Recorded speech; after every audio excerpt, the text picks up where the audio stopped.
Lots of people getting in touch with us about this via the BBC's Your Voice, and now an investigation has revealed how touts are using this access to bulk book tests, which they then sell on to learners for as much as £500. NJ Convery has this report.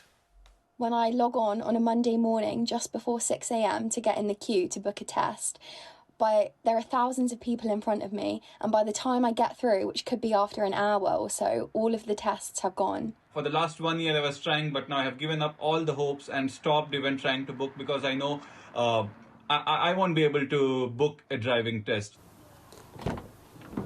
Right now, there are more than 500,000 learners across Great Britain waiting to take a driving test. The only way you can book the test is through the website. Mehedi's a student. He needs a driving licence for the jobs he's applying for. I mean, there's no slots left on the website. Okay, and then we're going to see the next right again. 21-week delays have led many to turn to third-party resellers, paying as much as £500 for a booking which should cost less than 75 quid. The evidence we've gathered suggests hundreds of rogue driving instructors may be involved in these shady schemes. The system appears to work like this. Touts are paying driving instructors kickbacks of up to £250 a month in return for access to their instructor-only booking system known as OBS.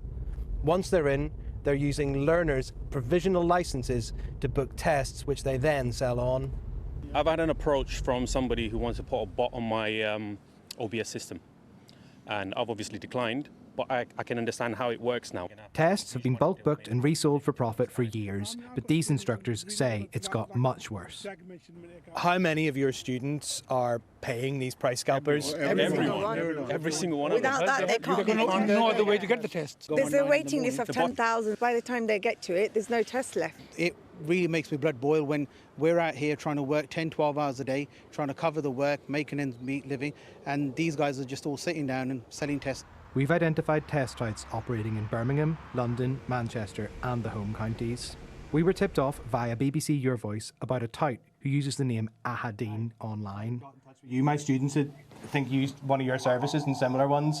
We saw him offering tests for sale across the country and so approached him posing as an instructor. So I'm basically a reseller. He offered £100 a month to buy our login details. He said he could sell our students tests for anywhere in Great Britain. Paying them £100 a month. Okay. And we give them discount on test dates as well. And he boasted about the number of driving instructors he was signing up. Too many, bro. I get about 2 a week. With BBC News, I'd like to speak to you about your driving test price scalping scheme. After tracing his identity, using payment details given to us by a member of the public, and matching that with other publicly available data, we figured out that Ahadine is Anil Ahmed, a 34-year-old who lives in Luton. You've been running a driving test price scalping scheme for the last couple of years. That you pay driving instructors across the country about £100 a month directly into their bank accounts in exchange for their login details, which you then use to hoover up loads of driving tests and charge people significant amounts of money for it. Is any of that untrue? Everything you said is a complete fabrication. The DVSA didn't directly answer any questions about whether they know that some instructors are involved in these schemes. They did say that any who are may be investigated and pointed to new rules expected next spring, allowing only learners to book tests. It's hoped those changes will stop people getting ripped off. Until then, many who are desperate for a test right now may feel their only option is to pay the touts. NJ Convery, BBC News. We can now talk to Carly Brookfield, who's Chief Executive of the Driving Instructors Association. Carly Brookfield, good morning to you. Thanks for your time with us this morning. Good morning. How long have you been aware that this might be happening? Over the course of the waiting times crisis post-lockdown, we've been aware of some fraudulent behaviour being, activated by the bot companies that operate these systems. But also, we're not completely oblivious to the fact that there is a very tiny percentage of our own population of professionals who are tempted to engage in this behaviour. So what has been communicated, I suppose, to those driving instructors? Because if this is happening, this is contributing to the problem, the bigger problem of the bots, we should say. Yeah, it's very much an own goal for those driving instructors because it brings the profession into disrepute, and it's going to risk their livelihood. Because what a lot of people don't realise is driving instructors are regulated professionals. They have to have a regulatory licence to do what they do. And if you do something like this, it's called not fit and proper behaviour. So you can be called into account by the registrar and your licence to practice removed, and you will lose your livelihood and your business. So, do you believe that since these new changes are coming into force, different ways of applying for these tests, this will eliminate the problem, that the situation will improve? It will, but at cost to driving instructors now, because a very small community of bad actors, of driving instructors have been doing this, they've penalised the entire driving instructor profession. So with the new measures, driving instructors from spring next year will not be able to go and book tests for their pupils. And that won't just affect the ADI, the driving instructor, that will affect some of the pupils who don't want to book their own tests, i.e. neurodiverse pupils or pupils who are anxious. So we're looking with DVSA at how we can still accommodate some level of ADIs being able to book certain tests for very nervous or anxious pupils. But it's a big own goal by these driving instructors who've done it, because they won't be able to get into the system either. Good morning, it's Charlie here in the studio. Just on a point of information, have any driving instructors yet had action taken against them for being involved in any of these kind of activities? Yes, they have. Yes, they have. What sort of numbers? Our job. I'm not sure. DVSA haven't given me up-to-date numbers on that, and I used to get some information out of them as well. But it's not a huge percent. The register of driving instructors is about 42%, and complaints against driving instructors a year for anything only amount to about 3% of that population.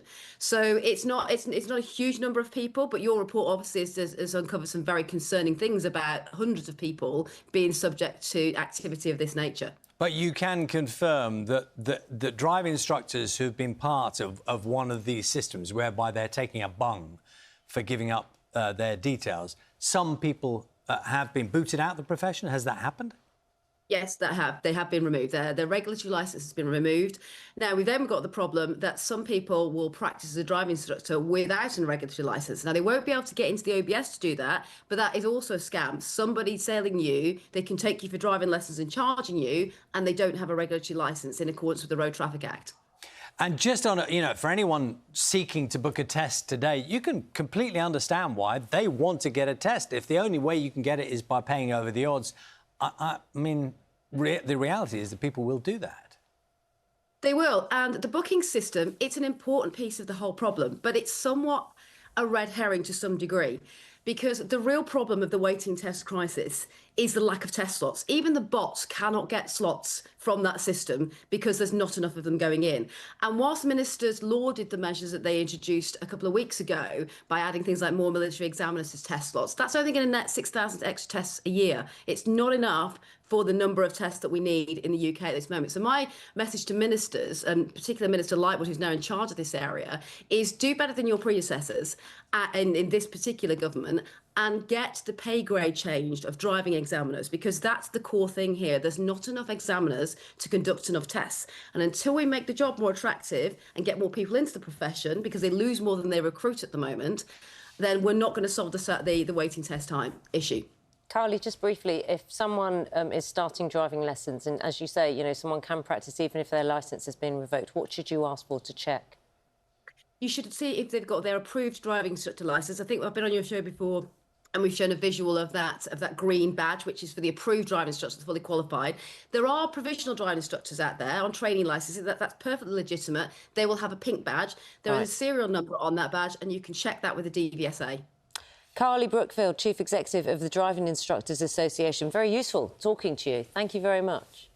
Thank you. Just a reminder, that report came as a result of people getting in touch with us via the BBC's Your Voice. If you think there's an issue you think we should be looking at, you can do the same. Follow the details on the screen, scan the QR code, get in touch.